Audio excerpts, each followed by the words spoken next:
Warahmatullahi wabarakatuh. Kita berjumpa kembali di mata kuliah Metodologi Penelitian Sistem Informasi atau MPSI. Dan di video ini kita akan membahas materi yang berkaitan dengan metode pengumpulan data.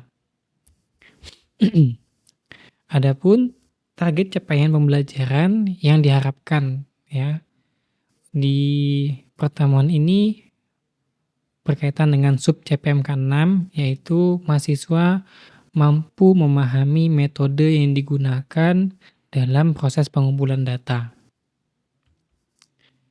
Adapun materi pembelajaran secara lengkap meliputi data, ya, kemudian teknik pengumpulan data, instrumen pengumpulan data, dan populasi dan sampel. Untuk di video ini kita akan bahas terkait dengan data dan juga teknik pengumpulan data, khususnya pada metode kualitatif. Jadi, data secara definisi menurut KBBI adalah informasi yang nyata ataupun fakta, yang mana dari fakta tersebut bisa digunakan sebagai bahan untuk melakukan sebuah analisis, atau suatu keterangan ataupun bahan nyata yang dapat dijadikan sebagai dasar suatu kajian. Sebagai contoh, sebuah paragraf kalimat di sini pada tahun 2023 aplikasi mobile banking, ya katakanlah produk XPay, yang mengalami peningkatan pengguna aktif bulanan sebesar 35% ya dibandingkan dengan tahun sebelumnya. Namun jumlah keluhan terkait dengan error transaksi juga meningkat sebesar 20% dan seterusnya. Nah, di sini ada beberapa hal yang saya tekankan melalui format highlight dan juga bold ya, yang mana ini menunjukkan fakta ya, fakta yang dituangkan dalam bentuk data ataupun angka ya. Mulai seperti tahun, kemudian persentase ya, yang diperjelas dengan permasalahan ya, permasalahan yang ada gitu. Nah, jadi inilah salah satu contoh data di dalam suatu informasi. Ya. Adapun pemahaman di dalam bidang komputer, biasanya data ini adalah representasi digital dari sebuah fakta ataupun simbol ataupun juga instruksi, yang mana nanti data tersebut akan diproses melalui suatu sistem komputer, yang mana kita tahu bahwa di dalam sistem komputer ya membaca atau memproses data melalui sistem biner ya, atau format biner yang notasinya adalah 0 dan 1. Atau secara umum yang kita tahu di dalam bidang komputer ya, jenis data kita kenal ada yang numerik, kemudian teks, ada multimedia, ada boolean ya, ada yang format integer untuk numerik ya, integer, floating. Kalau teksnya ada string, JSON, macam-macam. Ya, ini adalah contoh-contoh untuk data-data yang memang bisa direpresentasikan secara digital ya. Adapun klasifikasi data sebenarnya bisa kita lihat berdasarkan sifatnya ataupun bentuknya. Secara sifat, data bisa dibagi menjadi data primer dan juga data sekunder. Yang mana data primer ini adalah data-data yang memang kita kumpulkan secara langsung dari orang pertama ya.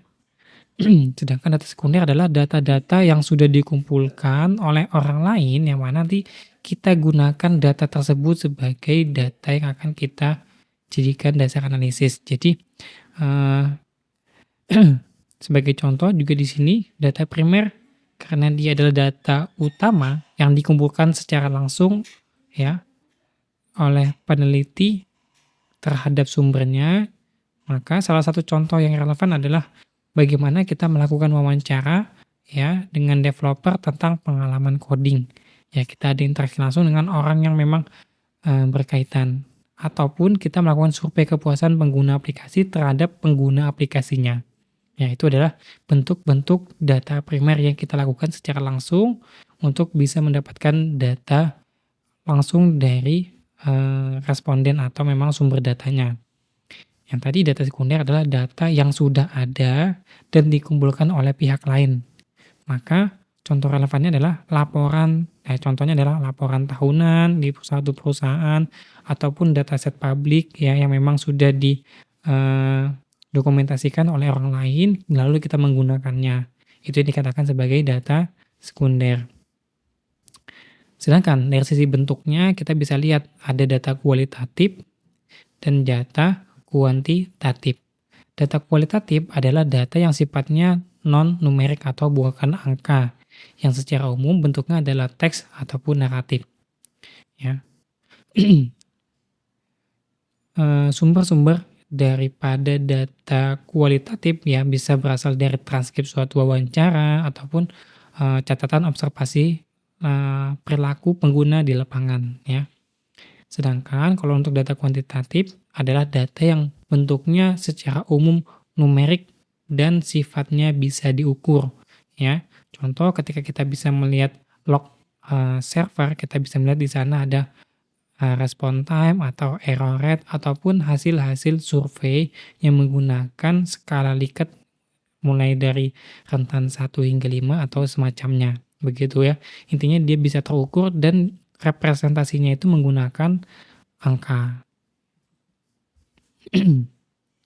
Nah, selanjutnya setelah kita memahami data, kemudian klasifikasi data itu seperti apa, kita akan melihat bagaimana sumber data dan objek data.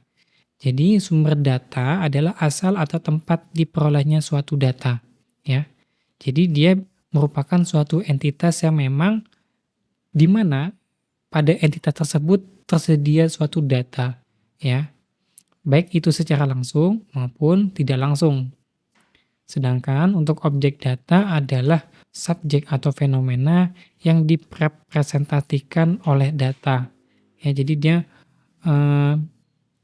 merupakan sesuatu hal yang memang dicari, ya seperti apa yang sedang diteliti atau diukur.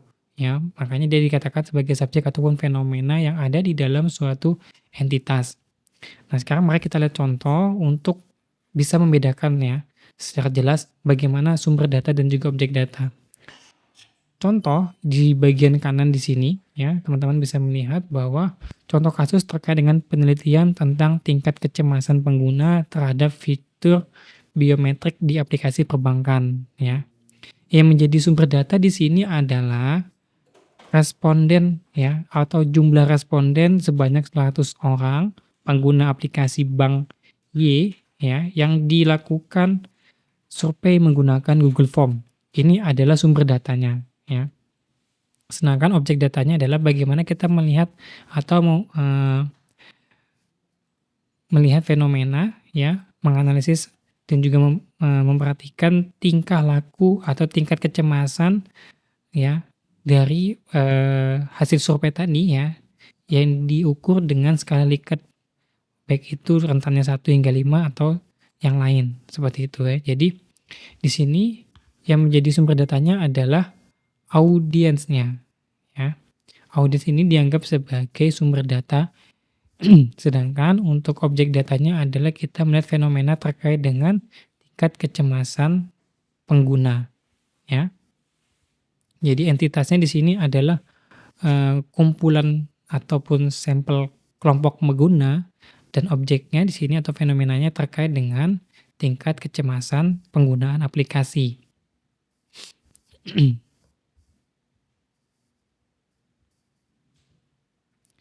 Kemudian klasifikasi sumber data. Jadi sumber data ada yang berasal dari human atau manusia, yang mana data berasal dari manusia atau responden yang juga bisa jadi berasal dari seorang pakar.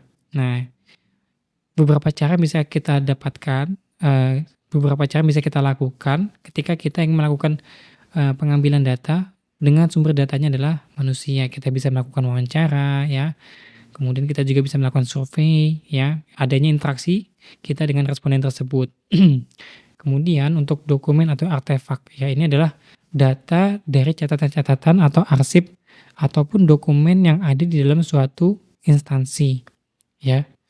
Jadi contohnya bisa kita gunakan, suatu dokumen kebijakan terkait dengan keamanan perusahaan, ya, manual book pengguna, ataupun laporan-laporan, tahunan ataupun, laporan-laporan yang dikeluarkan secara berkala. Itu juga bisa dijadikan suatu sumber data, ya, yang penting sesuai dengan konteks apa yang ingin kita teliti. Dan yang ketiga adalah sistem digital, yang mana ini adalah, eee bisa berasal dari data yang dihasilkan oleh suatu sistem ataupun alat yang memang bisa mengukur baik secara otomatis ataupun manual, ya. Contohnya mungkin log aktivitas user ya, data sensor IoT, dan lain-lain ya. Nah, sekarang apa yang dimaksud dengan pengumpulan data? Ya, secara poinnya adalah pemahaman tentang pengumpulan data bisa kita pahami sebagai suatu proses yang terjadi secara sistematis untuk mengumpulkan informasi, ya, tujuannya adalah untuk menjawab pertanyaan penelitian, ya. Sekali lagi, proses sistematis untuk mengumpulkan informasi guna menjawab pertanyaan penelitian. Contoh, misalkan, kita melakukan pengumpulan kebutuhan user untuk melakukan pengembangan suatu aplikasi, ya, jadi kita butuh mencari informasi-informasi yang memang relevan dengan, tujuan ataupun pertanyaan penelitian yang akan kita jawab. Mengapa pengumpulan data menjadi penting? Satu, dengan adanya data yang kita kumpulkan ya, kita bisa menjamin sebuah validitas atau kebenaran, ataupun juga ketepatan ya, dan reliabilitas terkait dengan konsistensi penelitian yang kita lakukan. Yang kedua, mendukung, tujuan penelitian ya. Pemilihan teknik didasarkan pada jenis dan juga, jenis pertanyaan penelitian. Jadi biasanya kalau kita ingin mendukung suatu mendukung tujuan penelitian, kita harus bisa menyediakan data-data yang relevan. Kalau kita mau, eee, dianggap bahwa penelitian kita ini sudah memang, memiliki dasar ya, ataupun memang didukung dengan, bukti-bukti yang relevan, setidaknya seperti itu. Kita memang harus menentukan, data-data yang, berkaitan. Kemudian ini juga akan membantu kita ketika dalam melakukan proses analisis ya, ketika data yang kita, miliki itu sudah sangat relevan dengan tujuan penelitiannya.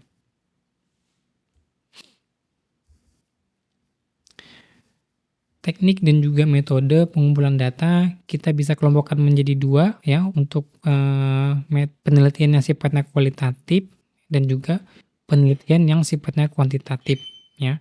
Di sini kita bisa lihat untuk yang kualitatif secara umum ada wawancara atau interview, ada observasi, ataupun studi dokumen dan juga literatur, hingga forum, focus group discussion atau FGD. Sedangkan untuk yang kuantitatif, di sini kita bisa melihat ada yang kuesioner atau survei ya, tes percobaan atau eksperimen, analisis data sekunder, dan juga pengukuran secara fisik. Kita akan bahas, berfokus ke yang pengumpulan data untuk yang kualitatif terlebih dahulu, di mana untuk yang pertama adalah wawancara atau interview. Nah, ini adalah teknik yang kita lakukan dengan melakukan percakapan berupa tanya jawab langsung kepada responden. Langsung di sini dalam arti mau kita bertemu langsung atau kita melalui sebuah media pun tetap bisa dilakukan ya, yang penting kita ada melakukan, pertanyaan atau melakukan percakapan dalam bentuk tanya jawab terhadap responden. Jadi syaratnya harus ada pewawancara dan juga responden atau narasumber. Nah, wawancara ataupun interview bisa dilakukan secara terstruktur, semi terstruktur, atau tidak terstruktur, atau bahasa lainnya terpimpin, bebas terpimpin, dan bebas ya. Di mana masing-masing memiliki perbedaan ya. Untuk terpimpin biasanya pertanyaan-pertanyaan yang, ingin ditanyakan itu sudah disediakan ya. Jadi memang secara proses tanya jawabnya tidak lepas daripada apa yang ditanyakan dan jawabannya pun sudah ditetapkan. Jadi, respondennya sudah bisa memberikan jawaban berdasarkan opsi yang diberikan. Kemudian ada bebas terpimpin ya, jadi ini pertanyaannya, cukup, masih bisa agak bebas gitu ya, tapi dia tidak keluar dari garis besar ataupun pedoman wawancara yang memang sudah disediakan, seperti itu. Nah, dan yang ketiga ada pertanyaan bebas, yang mana kita bertanya bebas ya, bertanya bebas kepada narasumber ataupun responden, akan tetapi kita tetap memperhatikan daripada tujuan penelitiannya nanti ya. Jadi memang akan, cukup sulit ketika kita menggunakan untuk yang tipe kalian bebas, tapi kita biasanya akan mendapatkan insight-insight baru, karena kita bisa menggali dengan berbagai pertanyaan yang memang kadang kita hasilkan atau kita tanyakan, secara spontan ya. Nah, ini adalah contoh wawancara terpimpin ya. Jadi kita sudah menyediakan, pertanyaan beserta juga jawaban-jawabannya. Jadi responden tinggal memberikan, opsi jawabannya nih, mana yang benar, gitu ya. Catatannya, kelebihannya datanya mudah diolah secara statistik ya. Ketika kita menggunakan contoh toolsnya adalah Google Form, kita lebih mudah untuk membuat atau manajemen hasil, wawancaranya, seperti itu. Adapun kekurangannya, kita tidak memungkinkan melakukan eksplorasi jawaban di luar pertanyaan, karena kita biasanya memang sudah mendefinisikan nih semua pertanyaan dan juga jawabannya ya. Ya diharapkan ketika kita menyusun pertanyaan tidak ada yang ketinggalan ya. Kalau ada yang ketinggalan maka biasanya kita tidak ingat ataupun tidak terpikirkan untuk menanyakan hal tersebut ya, karena kita sudah terfokus atau memang berfokus kepada pertanyaan-pertanyaan yang sudah kita buat, seperti itu. Wawancara bebas terpimpin ya. Jadi, kita biasanya sudah membuat juga daftar pertanyaan, nanti kalau misalkan, ada beberapa pertanyaan ya, misalkan pertanyaan 1, bagaimana pengalaman Anda selama proses migrasi ke sistem ERP? Ya, responden kan akan menjawab di sana. Nah, setelah responden menjawab, biasanya kita punya pertanyaan lanjutan nih, kira-kira, pertanyaan lanjutannya apa? Ya, jadi kurang lebih seperti itu, untuk yang pertanyaan wawancara bebas terpimpin, dengan kelebihannya adalah ini biasanya seimbang ya, ataupun, terstruktur tetapi juga fleksibel. Kita bisa bertanya ya, tetap bertanya berdasarkan, panduan yang sudah ada, tetapi kadang kita bisa mendapatkan informasi yang lebih luas gitu. Adapun kekurangannya ya biasanya membutuhkan, moderator yang terampil untuk mengelola alur. Jadi kita tetap bisa menjaga konsistensi ketika melakukan wawancara. Dan yang ketiga yaitu wawancara bebas ya. Biasanya kita di sini melakukan ya tanya jawab yang sifatnya memang, mengalir gitu ya. Kita, ketika tanya satu hal nanti dijawab, kemudian kita tanya terus, tapi tidak ada panduan yang memang kita siapkan. Jadi kita ingin menggali aja lebih dalam terkait dengan informasi tersebut, gitu ya. Contohnya misalkan kita ada di dalam suatu konteks diskusi terkait dengan suatu topik teknologi. Nah, di sana biasanya terjadi wawancara bebas tuh, apa saja bisa ditanyakan langsung oleh si, pewawancaranya ya. Secara spontan atau memang ya pokoknya dia mau taunya apa, terus aja digali. Jadi kita bisa aja dapatkan insight-insight mendalam ya, dan itu datangnya, secara tiba-tiba gitu ya, tidak terduga. Namun kekurangannya, kita biasanya sulit nih untuk mengkategorikan dan juga membutuhkan waktu untuk analisisnya juga akan jauh lebih lama.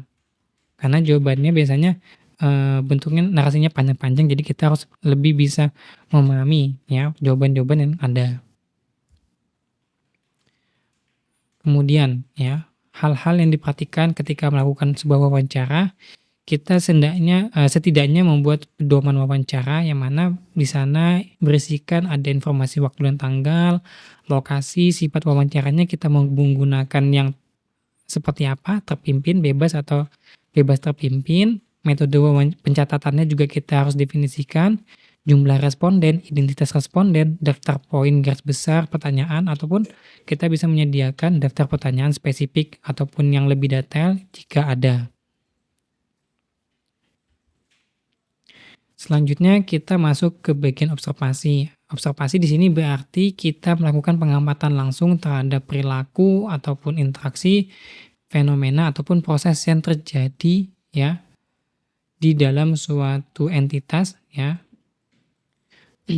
Nah, di sini kita bisa melihat bahwa observasi ini bisa kita lakukan melalui 2 cara atau pendekatan. Yang pertama, partisipan, dalam arti kita terlibat secara langsung di dalam aktivitas, objeknya yang kita amati ya, akan tetapi di sini kelemahannya adalah biasanya, objek ob mohon maaf, partisipan berarti kita terlibat langsung di dalam aktivitas yang diamati dan biasanya objeknya itu tidak sadar bahwa kita sedang melakukan penelitian terhadap apa yang dia lakukan, gitu. Jadi kita mengalir aja untuk, semua proses yang kita ikutin, ya kita tidak ada melakukan intervensi apapun, ya. Jadi apa yang kita dapatkan di sini adalah murni, secara natural apa yang ada di lapangan, seperti itu yang partisipan. Kalau yang non partisipan ya, biasanya peneliti hanya mengamati dari jauh atau dari luar ya, tidak melakukan aktivitas yang sifatnya terjun secara langsung ya. Dan ini biasanya objeknya itu malah, mengetahui nih ya, karena memang dia sengaja diamatin, jadi si objek tahu bahwa dia sedang diamati dan kekurangannya adalah bisa jadi dengan, kondisi tersebut, ya nanti apa yang ada di lapangan itu, kegiatan atau prosesnya itu tidak natural atau mungkin ada yang, dibuat-buat untuk disempurnakan gitu ya. Jadi mungkin lebih disarankan kalau, bisa kita ikut yang kegiatannya atau bentuk observasinya yang partisipan. Jadi kita, mengalir aja dengan apa yang ada di lapangan gitu ya. Kita tidak perlu melakukan intervensi lebih sehingga kita, tahu nih, apa yang menjadi sebenarnya masalah di sana ya. Dan secara pelaksanaannya juga, ada yang terencana dan tidak terencana ya. Kalau yang terencana kita harus menyediakan belangko atau dokumen formulir hingga pedoman observasi, detailnya seperti apa. Dan kita juga tentu harus menentukan aspek apa aja yang akan kita amati. Ya jadi kita, eee, karena susah kalau misalkan kita harus bolak-balik ya ke tempat, entitasnya atau objeknya untuk melakukan observasi berulang-ulang. Bisa saja itu akan malah mengganggu aktivitas di sana. Jadi usahakan, apa saja hal ataupun aspek yang ingin kita observasi sudah kita definisikan. Jadi kita setidaknya memang betul-betul merencanakan ya, daripada kegiatan observasi tersebut kita sediakan semua dokumennya ya berkaitan dengan kegiatan observasi dan juga menentukan aspek apa saja yang memang akan diamati.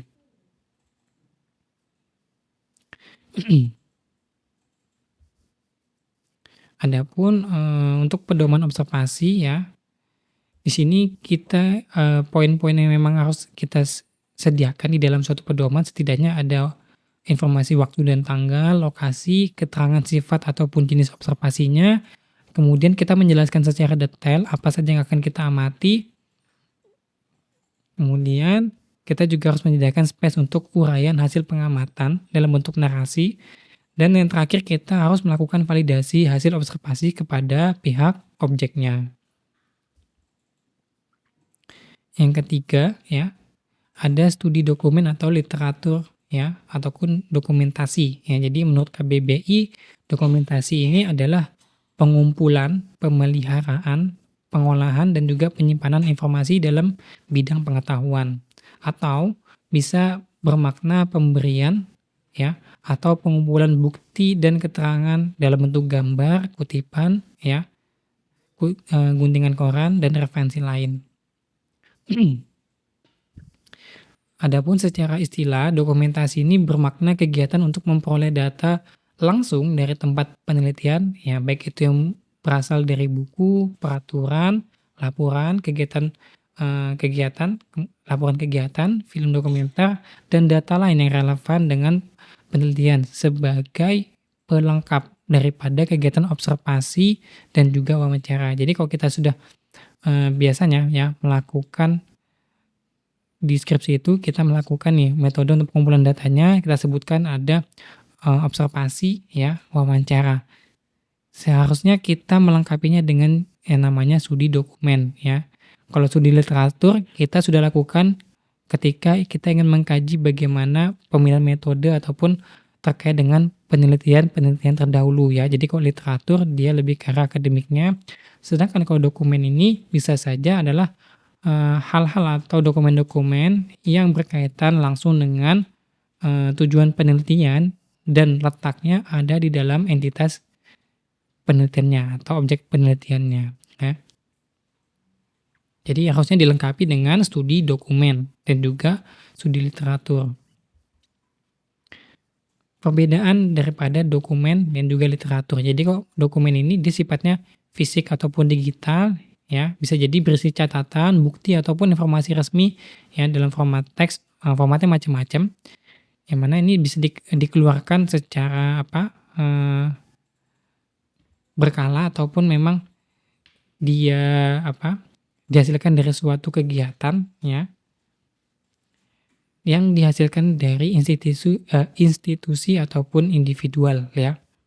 Sedangkan kalau literatur biasanya adalah bentuknya karya tulis yang berasal dari akademik ya, dan sifatnya adalah ilmiah, yang telah melalui proses kurasi ya, pre-review, editorial, dan seterusnya, yang merupakan ini hasil analisis ya, atau tinjauan berulang dari berbagai sumber ya.